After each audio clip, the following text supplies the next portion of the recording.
Kuya, ano yung ano nagagawa ka na ng ano mo, poste? Concrete beams post? Wala pa. Wala pa? Sa ibang hangguan.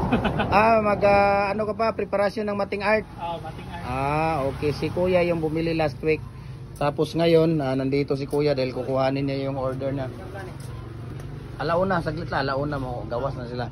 Ayan, so andito, marami pa tayong stock ngayon. Dito ka Kuya, dyan ka Kuya para makuha ka sa ano natin.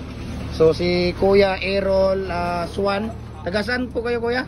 Carmen, pero ako'y farm dito sa Upol. Nasa Carmen ka pero yung farm mo nasa Upol. Ayan, kaya siya lang mismo gumagawa ng tawag dito, yung pins concrete post nyo at saka yung hollow blocks Kuya, di ba? Ayan. May hangguan, retaining wall. Retaining wall. Gagawa sila ng retaining wall. Ayan. So ngayon, ang kukuhanin mo yung commercial na 4 at saka yung size na commercial din.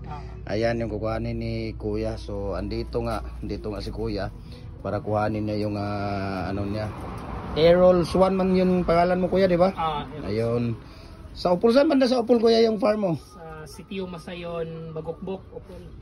Sa Sitio Masayon, Bagokbok, Upol. Ayun, si Kuya Errol. So ayan, yung size natin yan 5.5 commercial yan. Tapos mayroong 4, 3.5 yan commercial. So yan ang sayo. Tapos marami pa tayo. Ito may mga bagong design tayo sa mga decorative Ano? Ayan. Bagong design natin yan. So 5 na ang ano natin, 5 na yung design natin. Ayan sa halip nandun sila magkakarga ng mga pins concrete post ayun Ang dami nating ano doon. So kakarga sila ni Kuya Errol ng ano. So ikayo lang may tauhan ka doon Kuya na gagawa? Meron. Na ikaw lang mag-supervise doon. Ayun, pwede mo kuhanin yung Kuya, yung 3.5 doon sa dulo. Yan, yung nasa dulo dyan. Ilagay mo lang sa baba yung sigsag. Yan. Yan, kuhanin mo yan.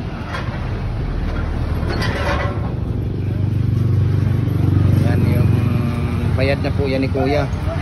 Yan yung order niya nung nakaraan. Ayun.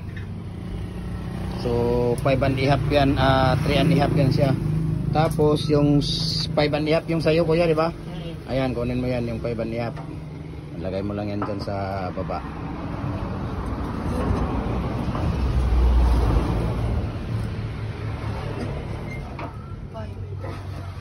Ayan, si Kuya Errol. Ayan. Yan yung ano niya. Lagi kaysa bibili pa kayo ng ano tapos i-deliver doon ang layo ng ano, di ba? Diferensya, ayan, sa inyo na yan yung ano, yung molder. Tapos yung gastos ano pa, medyo maliit lang ang ano nyo, di ba? Tibay kasi 3mm yan Kuya 3mm yung plate. Lifetime na talaga yan. Kung hindi mo lang pasagasaan ng pison yan, naku, hindi na masisira yan. Lifetime na nagamit niyo yan. Pag ano.